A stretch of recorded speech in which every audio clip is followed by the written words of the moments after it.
Sahabat dimanapun berada, kali ini kita akan membahas perihal KUHP. Di balik kontroversi KUHP yang terbaru, salah satunya praktisi hukum, berikut juga sekaligus sebagai dosen Fakultas Hukum di salah satu perguruan tinggi swasta, Bapak John Peter. Kita akan minta pendapatnya perihal produk KUHP yang baru. Sebagaimana diketahui, KUHP sebelumnya sejarahnya ini adalah produk dari Belanda pada saat era kependudukan Belanda, tepatnya pada tahun disahkan pada tahun 1915 dan dilaksanakan tahun 1918, dan baru terkini tahun 2022 KUHP ini direvisi kembali dan menjadi produk payung hukum tata negara anak bangsa. Seperti apa produk KUHP terbaru ini dari kacamata Bapak John Peter? Berikut kita simak obrolannya.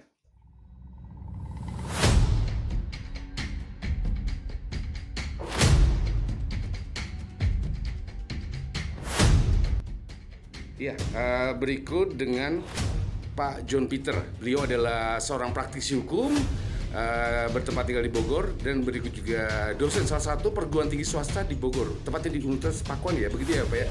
Kita akan bahas mengenai undang-undang KUHP yang baru dibidani, yang disebut-sebut baru 3 tahun mendatang akan diberlakukan, yang kekinian banyak menuai pro kontra.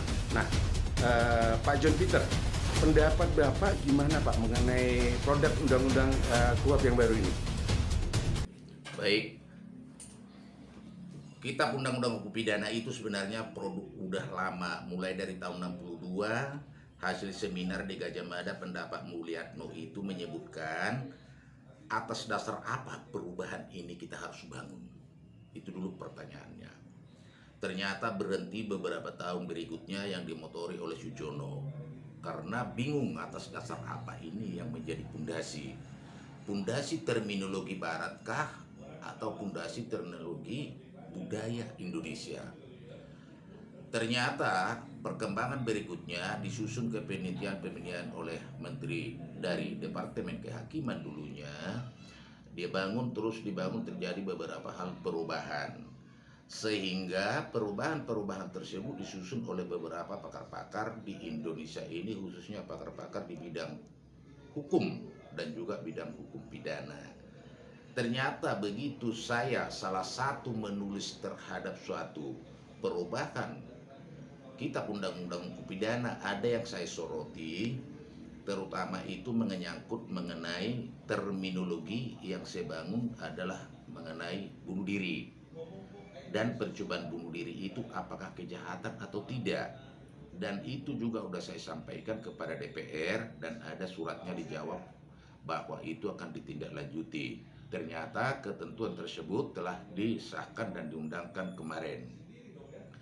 Ada beberapa hal yang saya melihat yang ditentukan di dalam undang-undang tersebut dulunya mengenai magic apa juga itu, mengenai Santet ya? Santet itu dihapus. Nah, sekarang ada beberapa hal yang kita dapat soroti.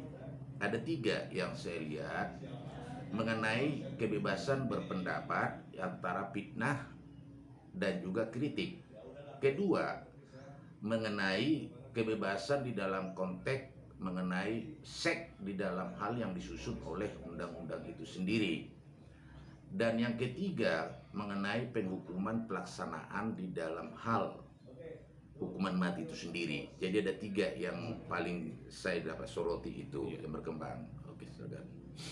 Ya, kalau menurut Bapak produk undang-undang yang sudah melewati waktu panjang dari era sebelumnya diproduksi oleh Belanda ya, dan kemudian sekarang ini disebut Undang-Undang Produk Indonesia. Nah, apa sih Pak yang mungkin kira-kira yang perlu disempurnakan atau mungkin kayaknya kurang serk dari pasal demi pasal? Misalnya pasal mengenai esek-esek misalnya, pendapat Bapak seperti apa, kan disebut-sebut sampai luar negeri ikut menyoroti, Australia ikut menyoroti, bahkan disebut-sebut itu menghambat mendatangkan pendapatan di sektor wisata. Kacamata Bapak gimana? Kalau saya lihat itulah menjadi suatu analisis di dalam konteks perbuatan.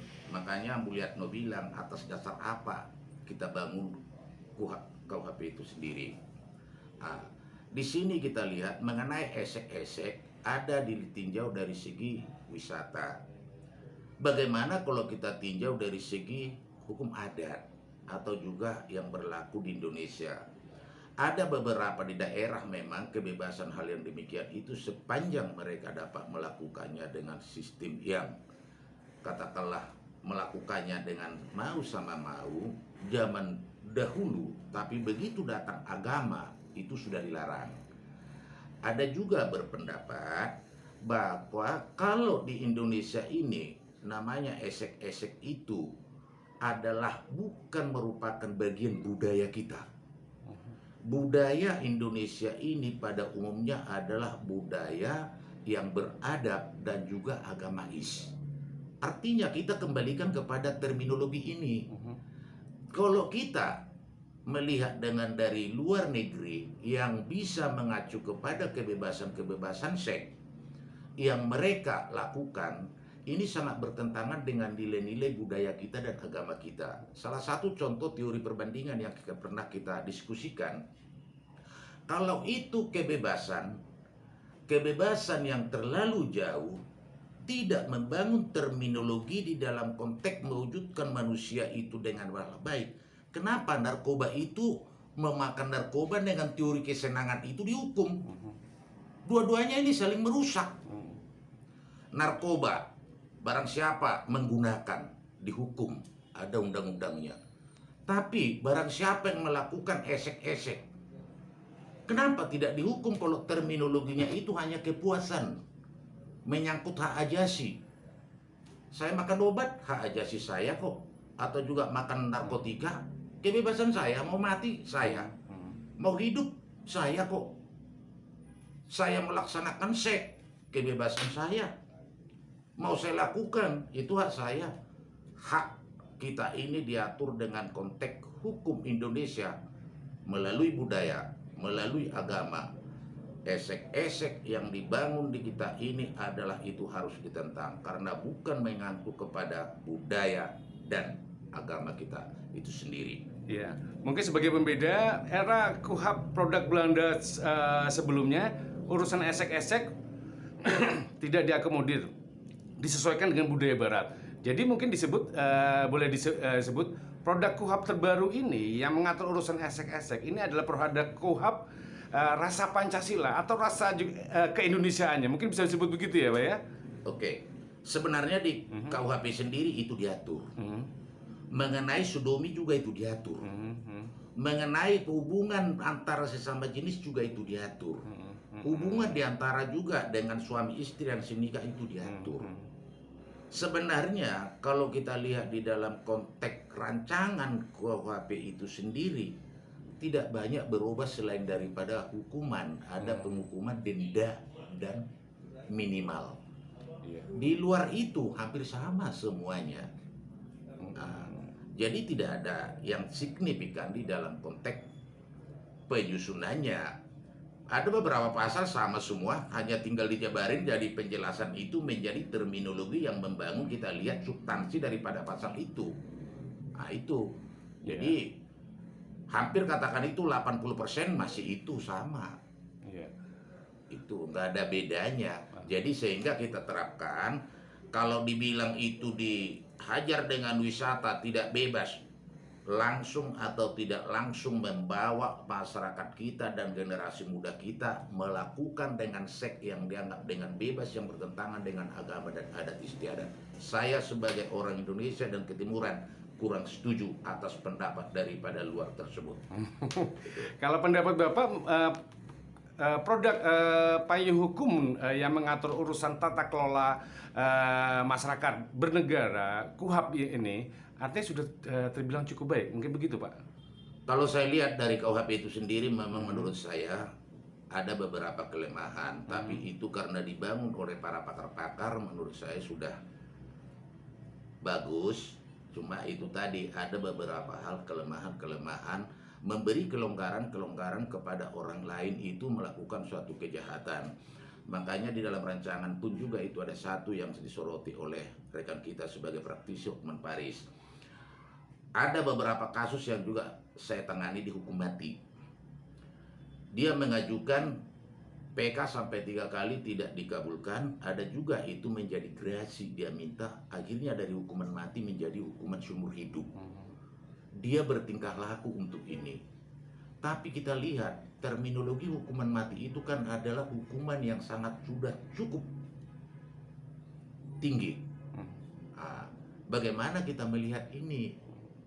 Di sini memang di kita ini masih ada hukuman mati itu boleh dilaksanakan di dalam konteks atau dijatuhkan oleh hakim, tapi melihat kasusnya. Jangan nanti kita lihat tingkat kesadisan jadi dihukum mati. Ini kita harus lihat bagaimana perbuatan yang dilakukan itu tingkat kesadisannya dan juga apa yang dibuat oleh untuk dia atas perbuatan dia. Itu. Jadi kesimpulannya Bapak sudah sepakat mengenai ketentuan terkait urusan hukuman mati ya, mungkin begitu ya Pak ya? Iya. Karena boleh juga dibilang dalam tanda kutip kita tidak boleh mengambil alih atau seorang hakim tidak boleh mengambil alih peran tanda kutip Tuhan ya mungkin ya. Kalau langsung menghukum mati, jadi artinya ada nilai HAM, ada nilai-nilai proses waktu yang seseorang tersebut bisa memperbaiki perbuatannya. Mungkin begitu ya Pak ya?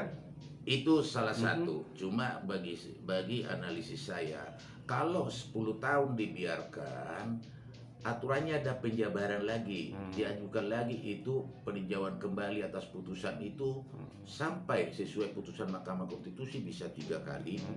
Kalaupun juga tidak dilakukan masih ada gerasi, artinya sampai di tingkat gerasi ini cukup sekali. Berarti kalau ini kita lihat demi kepastian hukum cukup itu 2 tahun, jangan sampai 10 tahun.